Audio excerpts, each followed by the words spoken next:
A ver, cuando oímos el nombre de Isaac Newton, a todos nos vienen a la cabeza más o menos las mismas cosas, ¿verdad? La manzana, las leyes del universo, el nacimiento de la ciencia moderna. Pero claro, esa imagen de los libros de texto es solo una parte de la historia. Así que hoy vamos a meternos de lleno en la vida mucho más compleja y fascinante de uno de los mayores genios que han existido. Y es que, ojo, el matemático Joseph Louis Jarans lo tenía clarísimo. Para él, y para casi todo el mundo en su época, Newton era la cima de la revolución científica. Un intelecto tan descomunal que parecía haber descifrado el mismísimo lenguaje con el que está escrito el universo. Pero aquí, justo aquí, es donde la cosa empieza a ponerse realmente interesante. Porque detrás de ese científico metódico y racional se escondía otra persona. Un hombre obsesionado con textos prohibidos, con profecías del fin del mundo, y sí, con la búsqueda de la legendaria piedra filosofal. Para entender al personaje completo, empecemos por lo que todos conocemos.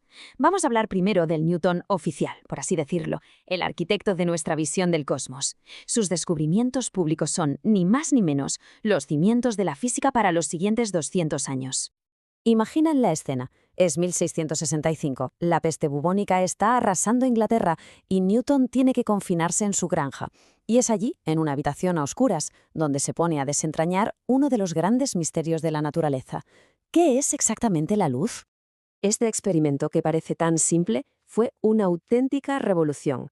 Hasta ese momento, la gente creía que el prisma coloreaba la luz, y llega Newton y demuestra que no, que es justo al revés. La luz blanca del sol ya lleva dentro todos los colores del arco iris. El prisma no los crea, simplemente los separa, los descompone. Y esto no fue solo una curiosidad teórica, tuvo consecuencias prácticas inmediatas. De repente, Newton entendió por qué los telescopios de la época, que usaban lentes, daban imágenes con unos halos de colores muy molestos. Era este defecto, la aberración cromática, que se producía porque la lente desviaba cada color de forma ligeramente distinta. La solución de Newton fue sencillamente genial. En lugar de romperse la cabeza intentando corregir las lentes, pensó, ¿y si las quitamos? Y en 1668 construyó un telescopio que usaba espejos en vez de lentes. Como los espejos reflejan la luz en lugar de refractarla, no separan los colores. Y voilà, problema resuelto. Bueno, y si lo de la óptica ya nos parece increíble, esperen a que lleguemos a la mecánica. Porque si el experimento del prisma fue una revelación, su libro, Los Principias, fue básicamente la creación de un universo nuevo. Para muchos es el libro científico más importante que se ha escrito jamás. Punto. En estas 3 leyes, que seguro que nos suenan del instituto, Newton nos dio el manual de instrucciones del universo. Son las reglas del juego que gobiernan cómo se mueve todo, desde una pelota que lanzamos hasta los planetas en el cielo, la base de toda la mecánica clásica. Y aquí es donde vemos su genio en todo su esplendor.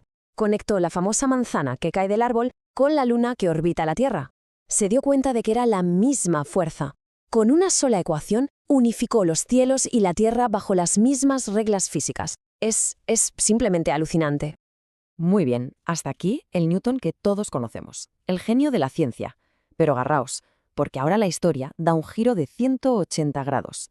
Dejamos la claridad de la física y nos adentramos en la penumbra de la alquimia, un mundo al que Newton le dedicó más tiempo y probablemente más pasión que a la propia ciencia. Más de 1 millón. Este número es una locura. Es la cantidad de palabras que Newton escribió sobre alquimia y teología.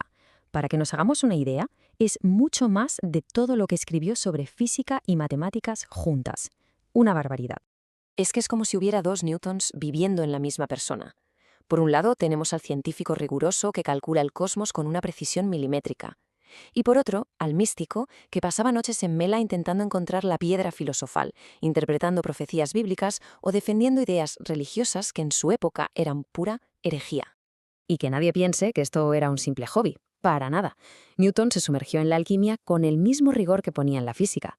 Tradujo textos místicos antiquísimos como la tabla esmeralda e incluso hace poco se descubrió que había copiado a mano una receta para crear mercurio filosófico, uno de los ingredientes clave para la piedra filosofal. Claro, una ambición intelectual tan desbordante venía acompañada de un carácter, digamos, que intenso. Newton no era el típico sabio tranquilo y sereno, para nada. Era un luchador implacable y se vio envuelto en algunas de las peleas científicas más brutales de la historia.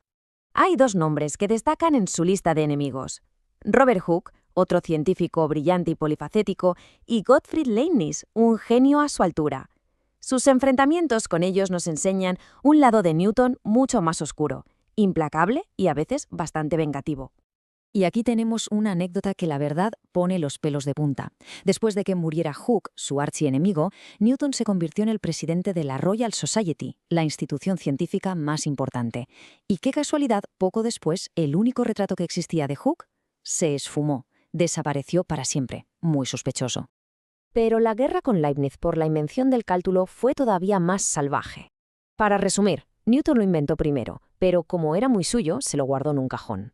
Años después, Leibniz lo inventó por su cuenta y lo publicó. Y ahí se lió una batalla campal que dividió a toda la ciencia europea durante décadas. Y lo más irónico de todo es que, aunque Newton utilizó su poder como presidente de la Royal Society para que le dieran la razón a él oficialmente, la historia ha dictado otra sentencia. La notación que usamos hoy en día en todo el mundo para el cálculo es la de Leibniz, que es mucho más práctica e intuitiva. Al final, Leibniz ganó la notalla póstuma. Entonces, llegados a este punto, ¿cómo juntamos todas estas piezas? El científico racional y el místico secreto. El genio sublime y el rival rencoroso. ¿Cómo es posible que todo esto sea la misma persona? Pues, ¿y si en realidad no son contradicciones? ¿Y si todo forma parte de lo mismo? Esta es la pregunta clave para entenderle de verdad.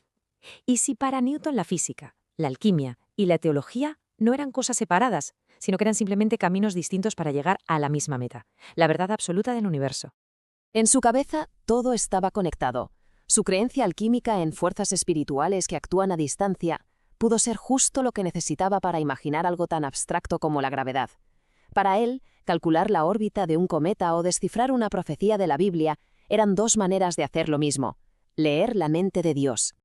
Y es increíble que al final de su vida, después de todos sus descubrimientos, Newton reflexionara con esta humildad tan brutal. Dijo que se sentía como un niño que había encontrado algunas conchas bonitas en la playa, mientras el inmenso océano de la verdad seguía ahí, delante de él, totalmente por descubrir. Al final, la historia de Newton nos enseña una lección muy importante, que las figuras más grandes son a menudo las más complejas y contradictorias. Y nos obliga a preguntarnos, ¿qué otras pasiones secretas, qué mundos ocultos se esconderán detrás de esos otros genios de la historia que creemos conocer tan bien?